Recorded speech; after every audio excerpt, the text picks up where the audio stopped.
রান্না আমরা সবাই পারি, কিন্তু এক একজনের রান্নার ধরনটা এক এক রকম আর টেস্টটাও আলাদা।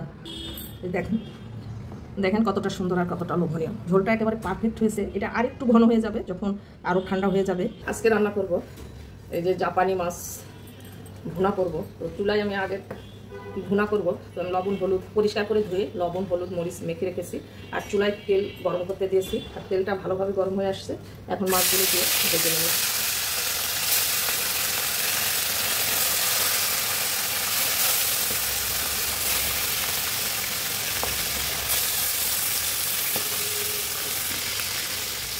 মাছগুলো দিয়ে সঙ্গে সঙ্গে উল্টাতে যাবে না, তাহলে কিন্তু নেড়ে যাবে। একটা সাইড ভালোভাবে হয়ে আসলে তারপরে উল্টাবে। এই যে দেখুন কত সুন্দরভাবে মাছগুলো উল্টানো যাচ্ছে। খুব সুন্দরভাবে মাছগুলো উল্টিয়ে দেওয়া যায় যদি একটু টাইম ধরে ভেজে নেন।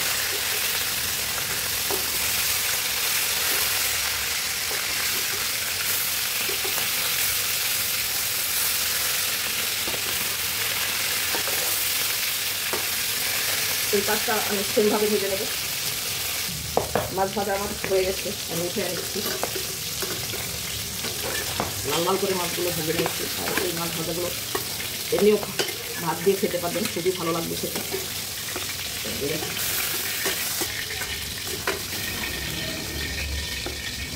সাইডে রেখে দিচ্ছি। এই তেলে রান্না করব। এখানে দিয়ে দিচ্ছি 1/4 কাপ পরিমাণ পেঁয়াজ কুচি। আর পেঁয়াজের পরিমাণটা একটু বাড়িয়ে দিয়ে রান্না করবো, কারণ একটু মাছটা ভুনা করবো। মাছের পরিমাণ বুঝে পেঁয়াজটা দিতে হবে। আর পেঁয়াজটাকে নেড়ে ছেড়ে হালকা গোল্ডেন কালার করে ভেজে নিয়েছি। এখন অ্যাড করে দিচ্ছি ছোটো চামিচের 1 চামচ আদা বাটা আর 1 চামচ দিচ্ছি রসুন বাটা।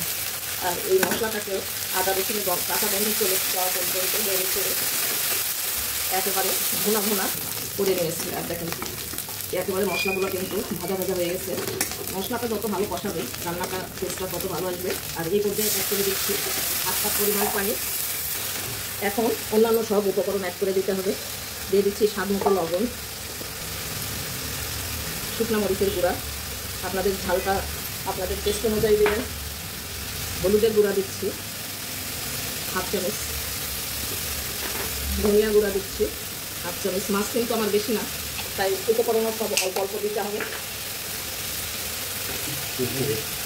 জিরা গুঁড়া দিচ্ছি 1/2 চামচ। এখন মশলাটাকে নেড়ে চেড়ে আবারও ভুনা করে নেব। মশলাগুলো ভুনা করে নিয়েছি। এখন অ্যাড করে দিচ্ছি মাছটা কষানোর জন্য সামান্য একটু পানি দিয়ে মাছটাও জাস্ট একটুখানি কষিয়ে নেব, মশলাগুলো যেন মাছের গায়ে ভালোভাবে লাগে।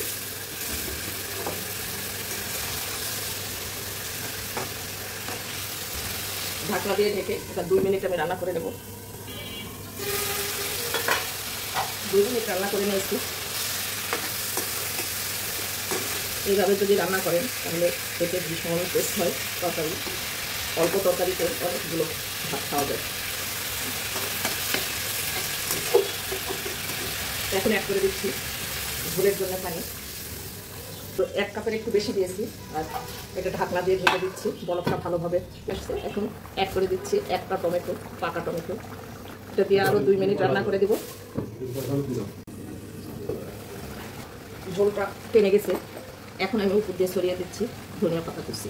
ধনিয়া পাতা যদি না থাকে আপনাদের হাতের কাছে, সেক্ষেত্রে ভাজা জিরার গুঁড়াটা দিবেন, তাহলে খেতে আরও বেশি ভালো লাগবে। আর এটা ঢাকনা দিয়ে ঢেকে আমি 1 মিনিট রান্না করে নেব। 1 মিনিট রান্না করে নিয়েছি। আর রান্নাটা আমার কমপ্লিট হয়ে গেছে। লবণটা অবশ্যই চেক করে নামাবেন নামানোর আগে। আর আমি সার্ভিং ডিশে সার্ভ করে আপনাদেরকে দেখাচ্ছি। রান্না আমরা সবাই পারি, কিন্তু এক একজনের রান্নার ধরনটা এক এক রকম আর টেস্টটাও আলাদা। দেখেন কতটা সুন্দর আর কতটা লোভনীয়। ঝোলটা একেবারে পারফেক্ট হয়েছে। এটা আরেকটু ঘন হয়ে যাবে যখন আরও ঠান্ডা হয়ে যাবে। খেতে ভীষণ সুস্বাদু আর ভীষণই লোভনীয়। অল্প তরকারিতে অনেকগুলো খেতে পারবেন ভাত। ভিডিওগুলো যদি ভালো লেগে থাকে তাহলে প্লিজ লাইক কমেন্ট শেয়ার করবেন। আর বাসায় ট্রাই করবেন, ট্রাই করে কমেন্টে জানাতে একদমই ভুলবেন না।